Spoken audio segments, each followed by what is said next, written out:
Welcome to the 32nd annual Great Futures Dinner.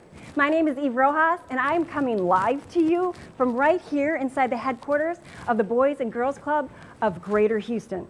Now, I know in the past we've been able to meet in person, see your beautiful faces and your generous hearts, but of course with COVID-19, things have changed. But what hasn't changed is our need for your support and inspiration to continue to support our 26,000 club members here at the Boys and Girls Club of Greater Houston.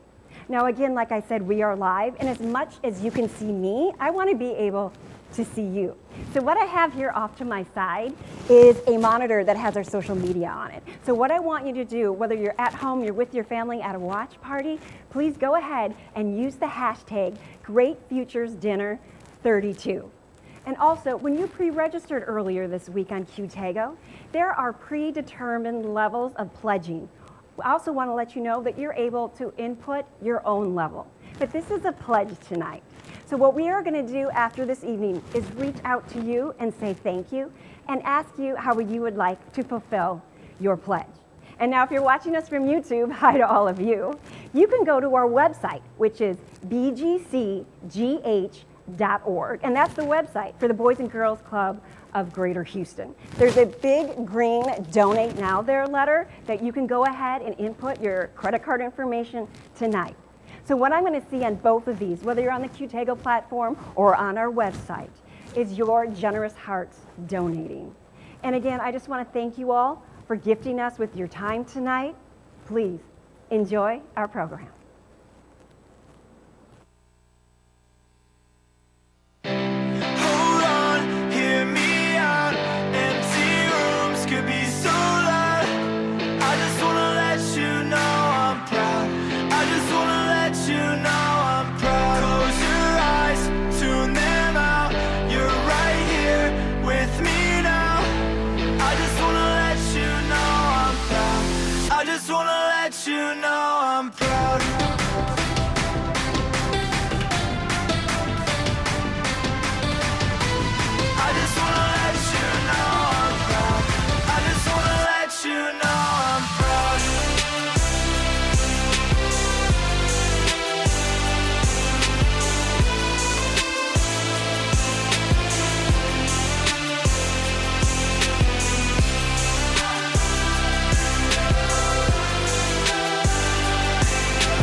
Good evening and welcome.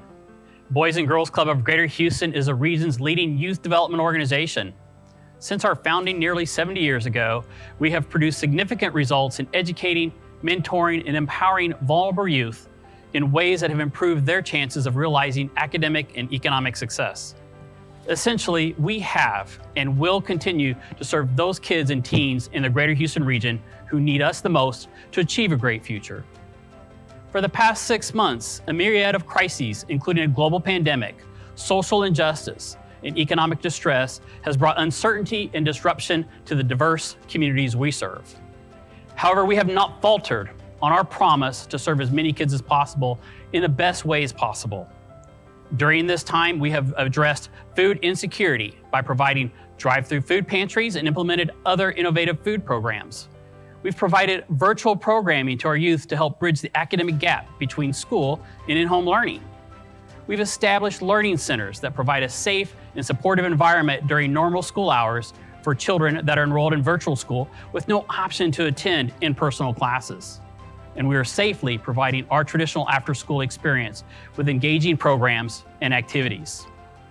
Throughout the turbulence and constant change, Boys and Girls Club of Greater Houston has been a consistent source of relief for our youth, their families, and the community. My desire for you tonight is that you will feel inspired by the great work we are doing at Boys and Girls Club and feel compelled to join us in doing whatever it takes to help those kids and teens who need us the most.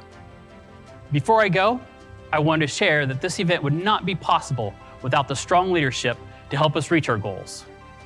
Please welcome Boys and Girls Club of Greater Houston Board of Directors member Cynthia Sanford, this year's Great Futures Dinner Chair.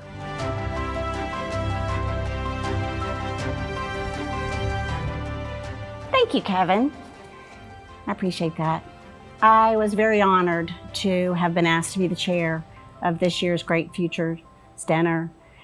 And back in January, when I accepted that ask, I had no idea that this is what it would look like. So here we are, and we have had an amazing committee who have helped us to reach our goal. In addition, we are truly grateful for our diamond sponsor, Phillips 66. And in addition to our diamond sponsor, I want to thank our platinum sponsors for this evening, Joey and Bill Getz, Kroger, Laura and Will Levin, Moss Restaurant Group, Cisco, and Wells Fargo. Thank you. We appreciate all that you do for the Boys and Girls Club. And while tonight's event is virtual, it is still a celebration of so many things. We are celebrating Leah Williams, the 2020 Youth of the Year. She is an incredible young woman, and I know you will enjoy hearing from her in a bit. And we are celebrating two long-standing partners and friends of Boys and Girls Clubs, Phillips 66 and the George Foundation. They have gone above and beyond for our city and for this organization, and we are so very grateful for them. And thank you again to all of our partners and sponsors for their support, particularly through this challenging year. We have a video for you to watch that showcases the work the Boys and Girls Club of Greater Houston has done for our community this past year, proving that they really do whatever it takes for Houston's youth. And before I let you go, I'd like to echo something Kevin said. We hope that watching tonight, you see something, you hear something that touches your heart, that inspires you to join us in this mission to take care of these kids who need us most. Thanks so much and enjoy.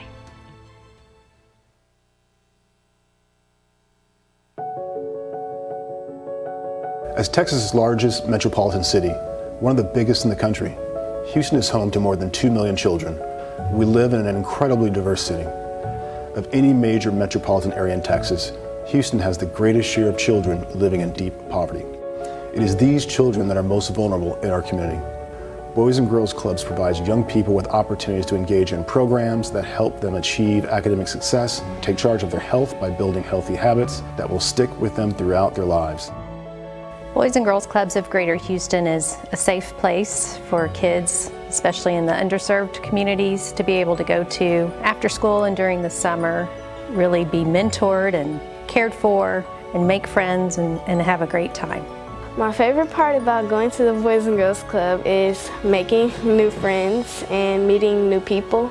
What separates us apart is the physical infrastructure that we provide in the communities in which we serve. These clubs that are spread throughout Greater Houston are really safe zones for our kids. And an institution like the Boys and Girls Club of Greater Houston gives these kids a shot. It gives them an opportunity to tell them what's happened in your past. We can help you achieve your dreams and thrive.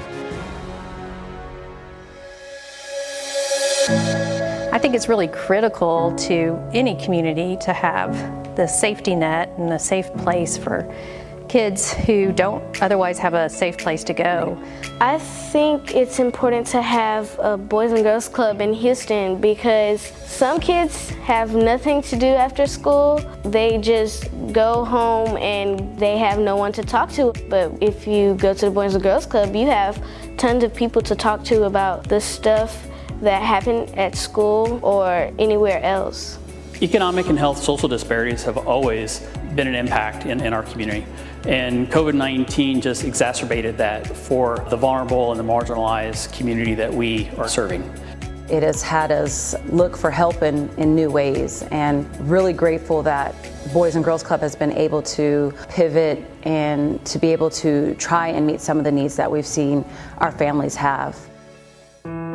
Project Gives is a new initiative that the Boys and Girls Club of Greater Houston is doing to provide food assistance to families. And this is through either Hunger Not Impossible, where families can text hungry through their phone and they can have a choice about 10 restaurants and choose a menu from those restaurants and pick up the order for free. The other part of Project Gives is the gift cards. We're giving out resource cards of $100 from local supermarkets We had this gentleman that came and he heard through word of mouth, just friends and family texting each other the Project Gibbs application. And for 20 minutes when he came to pick it up, he was with me just having a conversation about how grateful he was. Ahora mismo estoy sin trabajar, mi esposa está en embarazo, el sueldo de ella no nos da mucho. Que nos dieron la tarjeta pues nos ayudó bastante para ir comprando las cosas para el bebé. We're doing something honorable, something that's very noble, to be able to provide families with something that didn't have. Part of our response was wellness calls, and so we could check in and see how the families are doing and figure out where there were gaps and what resources that they needed. Because of the relationship that we have with our community, we're able to say, hey, I know what you're going through, how can we help? Me llamó el maestro y me dijo que si yo quería una ayuda, que me registrara y todo. Que gracias por el apoyo que nos dan y para las personas que lo necesitan, pues. On June 1st, in accordance with CDC guidelines and the public health officials, we were able to return to our traditional format of in-person learning. That in-person learning served as the opportunity to bring the kids back into our fold, provide them with the mentorship, the caring, the hot meals, those activities that we know that they need to have in order to thrive. It's really been fun, even though we have to stay away from each other, but we still find ways to connect and talk and have fun. Just like we've seen with the experience of the global pandemic, there are social disparities that exist. Social justice is a part of Boys and Girls Club's DNA.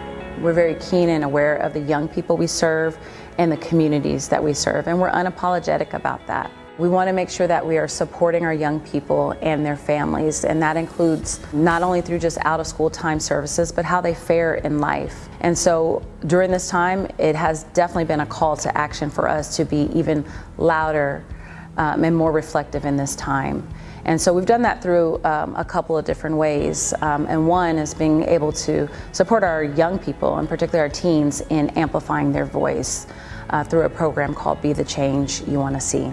This year, one of my colleagues, right after the George Floyd situation, felt compassion for what was going on. And through that, we were trying to figure out how do we do our part and how can we get our members involved. And if we're adults feeling a certain type of way, how can we get the kids to express themselves? Through that process, we came up with Be the Change You Want to See. I got involved with Be the Change You Want to See because I felt like it was the only way I could have got my voice heard, and I wanted to make sure I was doing my part in encouraging other teens to be aware of what's going on today. Having this program to